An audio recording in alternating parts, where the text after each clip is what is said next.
Listo, entonces nosotros vamos a hablar de lo que es el test clínico para medir el ADN. Entonces, como contenido, vamos a tener lo que es la introducción, el método de medición, las recomendaciones clínicas para la muestra, los valores normales y vamos a ver unas enfermedades asociadas. Entonces, la introducción. El análisis genético implica examinar el ADN, la base de datos química que contiene instrucciones para el funcionamiento del cuerpo. Por ejemplo, en el ADN encontramos como lo que son las características de cada persona. El análisis genético nos va a mostrar las mutaciones que este pueda tener y por ende se pueden revisar las enfermedades o las afecciones que este puede ocasionar. Y a veces esto sirve mucho para las mujeres embarazadas, se les hace estos exámenes y así se puede comprobar desde de un momento temprano qué enfermedades pueda tener el neonato. Bueno, entonces nosotros lo vamos a utilizar para lo que es encontrar trastornos genéticos en el feto, saber si de pronto las personas tienen un gen de la enfermedad y si puede ser transferida a los hijos, como por ejemplo saber por ejemplo, el albinismo o enfermedades así, que sí pueden ser, cuál es el porcentaje hereditario. Bueno, estudiar embriones para detectar enfermedades, evaluar la presencia de enfermedades genéticas en adultos antes de que éstas se produzcan. Entonces, como dicen que nosotros ahí podemos ver como toda la cantidad de genes, entonces se pueden ver enfermedades que aún no están todavía pues produciendo pues la enfermedad en sí y antes de que se produzca, entonces poderla de pronto retener o tener menor porcentaje de que ésta se produzca después. Hacer un diagnóstico en una persona que tiene síntomas de una enfermedad o también determinar el tipo de dosis de medicamento que es mejor para la persona. Entonces, ¿para qué se usa? Se usa, como lo dije anteriormente, detectar enfermedades genéticas del feto, diagnosticar una enfermedad genética que viene en un bebé o un niño justo antes de que éste nazca, o sea, a veces se puede hacer antes de que él nazca o después, o también se puede hacer después. Descubrir si hay un defecto cromosómico que impide el embarazo. Por ejemplo, muchas veces hay muchas mujeres que quedan en embarazo y siempre tienen degrados. Entonces es como muy recurrente y les pasa muchas veces. Entonces se acude a esto para saber qué es lo que está causando que el bebé pues no pueda tener su desarrollo del embarazo normal. Examinar a un neonato mortinato que murió al final del embarazo. Entonces, cuando estos ya nacen o cuando nacen muertos o algo así, entonces a ellos se les hace exámenes genéticos del ADN para ver qué defecto tenía o por qué el niño murió y así poder después tener otro embarazo sano. Saber si el paciente posee un trastorno genético que podría ser heredable. Entonces las personas se hacen este tipo de exámenes para saber si de pronto sus hijos podrían tener ciertas enfermedades que vienen hereditarias de los abuelos, papás, entre otros. Diagnosticar o hacer un plan de tratamiento para ciertos tipos de cáncer y problemas de sangre. El método de medición. Este se da por medio de la prueba de cariotipo.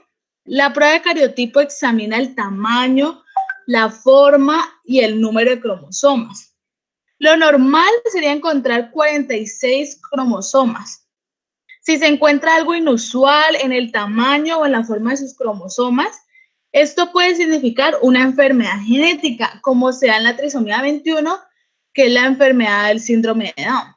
Entonces ahí se encuentran 3 genes en vez de 2. La prueba del cariotipo se usa a menudo para encontrar defectos genéticos en el feto, como ya lo había mencionado antes.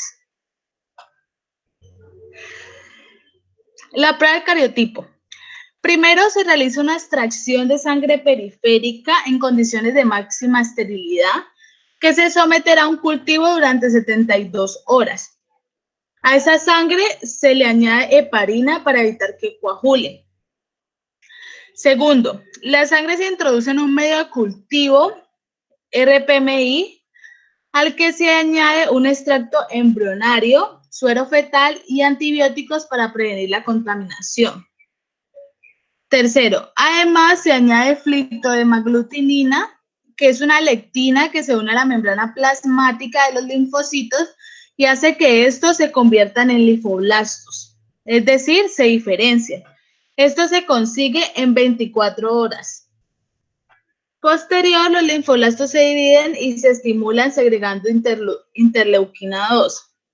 Se mantendrá el cultivo 48 horas más con el objetivo de tener para estudiar más el proceso de mitosis.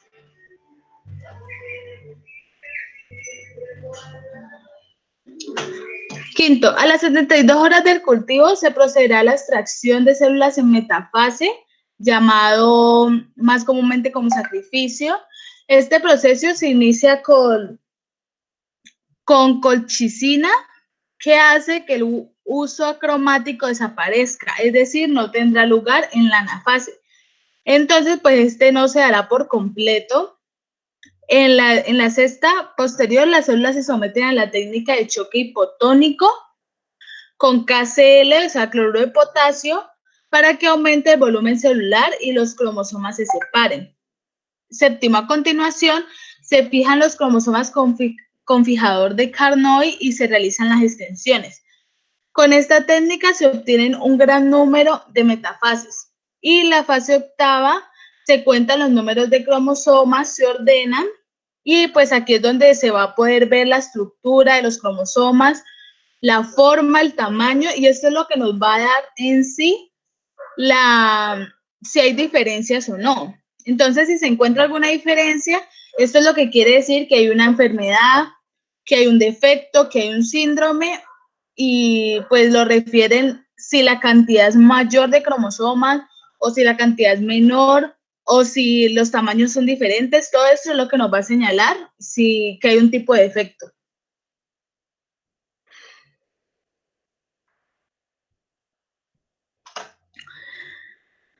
Técnicas de bandeado.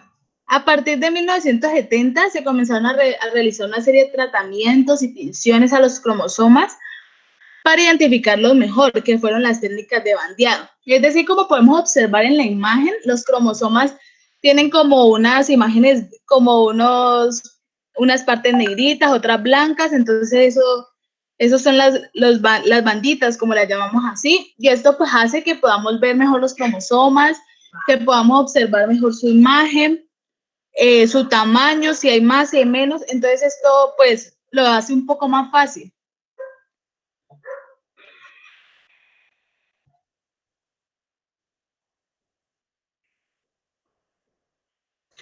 Este tipo de bandas se ha de realizar siempre que vayamos a hacer un cariotipo. El resultado de la técnica nos dará unos cromosomas con bandas alternantes, oscuras y claras, como la vimos en la anterior imagen. Podemos ver unas bandas negras, otras bandas blancas y además una configuración o un patrón característico y estable de cada cromosoma. Entonces, como podemos ver, cada cromosoma pues va a ser, se supone que debería ser de las bandas características de esos cromosomas y esto lo que nos va a permitir es la identificación de cada cromosoma, la caracterización de cromosoma por regiones, o sea, nos lo va a dividir, permite trazar o establecer relaciones más exactas entre las enfermedades y anormalidades cromosómicas. Entonces, esto va a ser más visible dónde se encuentra el defecto en sí del cromosoma.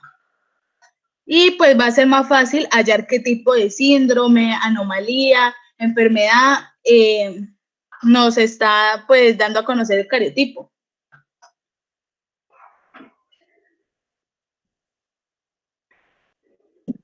Bueno, pues las recomendaciones clínicas. Obviamente, pues en una prueba de cariotipo, el médico o profesional de salud toma una muestra de células.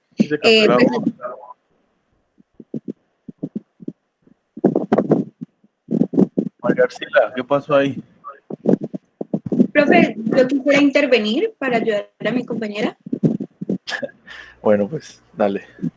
Entonces, pues las maneras más comunes que se pueden obtener esta prueba puede ser a través de un análisis de sangre, también pues de pruebas natales, prenatales como la amniocentesis o a través de unas muestras de vellosidades coriónicas. Pues prácticamente en el análisis de sangre se toma primero pues una vena del brazo con una pequeña aguja, ¿no? Después se inserta la aguja y se Qué extrae pena, Katy, ¿tienes un ventilador ahí al lado? Sí, ya lo apago, profe, qué pena. Gracias. Ya. Después se inserta la aguja y se extrae una pequeña cantidad de sangre y la coloca en un tubo de ensayo. Después, pues sabemos que se puede sentir un pequeño, pues un leve dolor, no es mucho, se inserta en el tubo de ensayo y ya se manda pues al laboratorio. Después vamos a encontrar las pruebas prenatales como la amniocentesis y las vellosidades coriónicas. Para la amniocentesis, recordemos que es prácticamente cuando se da una punción en la región del abdomen y se saca pues el líquido, una pequeña muestra del líquido amniótico. Primero se acostará boca arriba, pues la paciente. Después el profesional moverá pues el dispositivo de ultrasonido para analizar bien pues el abdomen y no ir a lesionar al feto. Después se insertará la aguja, se extrae una pequeña muestra del líquido amniótico y pues prácticamente esta prueba se realiza entre la semana 15 y 20 del embarazo. Después, ahora en la prueba de las vellosidades coriónicas, recordemos que ellas son los crecimientos pequeños que se dan en la placenta.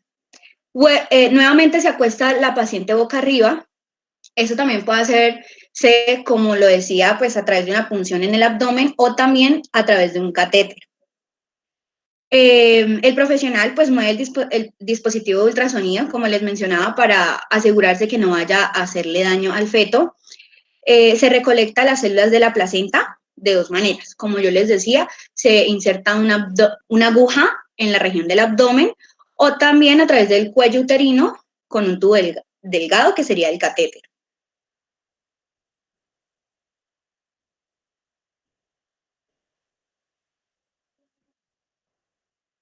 En ellos, pues vamos a encontrar valores normales. Los parámetros utilizados son pues el tamaño, la posición del centrómero, la presencia o no de constricciones secundarias. Dentro del tamaño podemos ver que será menor o mayor. En la posición, primero los metancéntricos, luego los submetancéntricos y posterior los acrocéntricos. También, pues como yo les decía, si hay más o menos, como mencionaba mi compañera, pues el valor normal son de 46 cromosomas. Entonces podría haber pues una alteración cuando se encuentra en 45 o 47.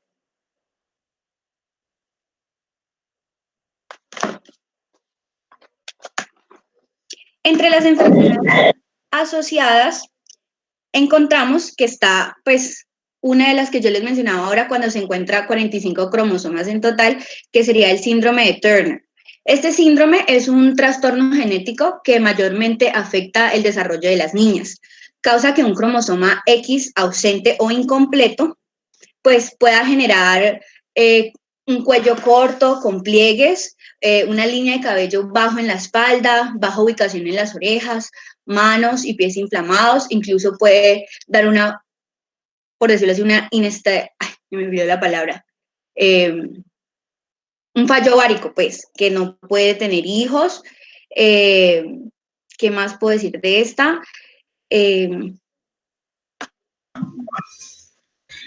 O sea, el desarrollo de los genitales femeninos se va a dar, o sea, no se va a desarrollar del todo, entonces no va a llegar como a la madurez que debería llegar una mujer, por así decirlo, normal. O sea, no se va a dar el desarrollo normal de la mujer, sino que va a ser como más primitivo.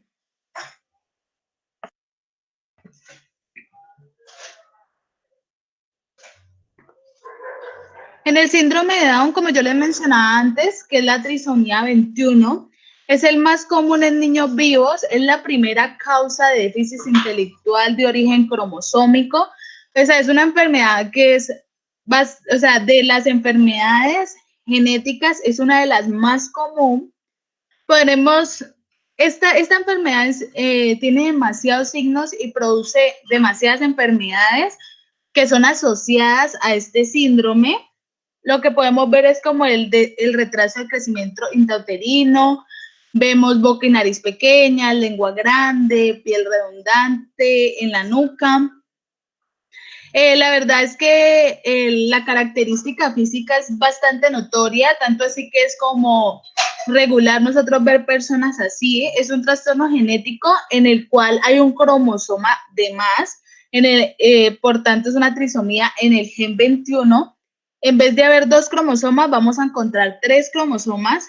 En la mayoría de los casos, el síndrome de Down ocurre cuando hay un cromosoma extra en el cromosoma, hay una copia extra en el cromosoma 21, por lo tanto se denomina trisomía 21. El cromosoma extra es el causante de problemas en la forma en la que se desarrolla el cuerpo y el cerebro.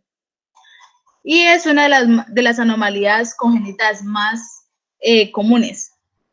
Entre los signos físicos se incluye exceso de piel en la nuca, disminución del tono muscular al nacer, nariz acinatada, uniones separadas entre los huesos del cráneo, o sea, las suturas que normalmente nosotros tenemos pues son como más separadas, orejas pequeñas, boca pequeña, ojos inclinados hacia arriba, manos cortas y anchos con dedos cortos, manchas blancas en la piel coloreada del ojo.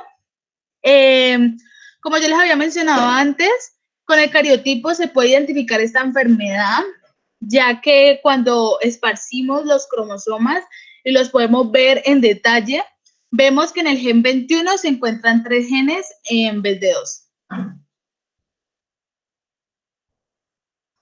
Muchas gracias. Bueno, muchísimas gracias. Me gustó pues la investigación. Me gustaría que en la primera parte hubiera sido un poco más visual para que nos diera una mayor claridad de lo que estábamos hablando. Pero en contexto general, pues muy bien, muchas gracias. No se les olvide por favor subir las diapositivas. Y nos faltaría entonces la próxima clase y quedamos listos para el parcial. Deseo entonces feliz fin de semana, se cuidan todos y nos vemos entonces. Chao. Chao, profe, que esté bien. Que esté muy bien. Hasta luego. Chao, profe, gracias. Chao, profe. Chao. Profe, una pregunta, ¿cuánto sacamos? ¿Arcila? Sí, profe. Ah, sí, 4-5. El grupo anterior sacó 4.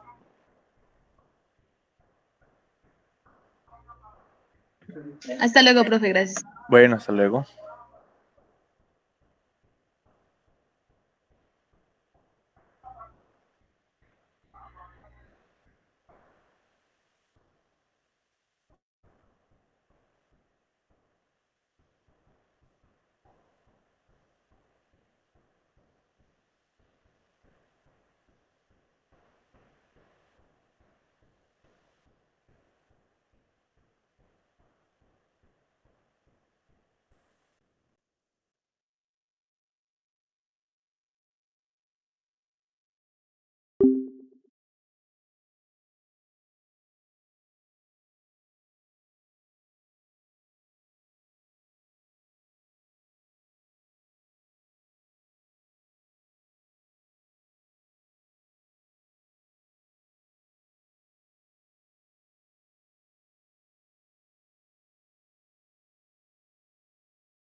colocando allí.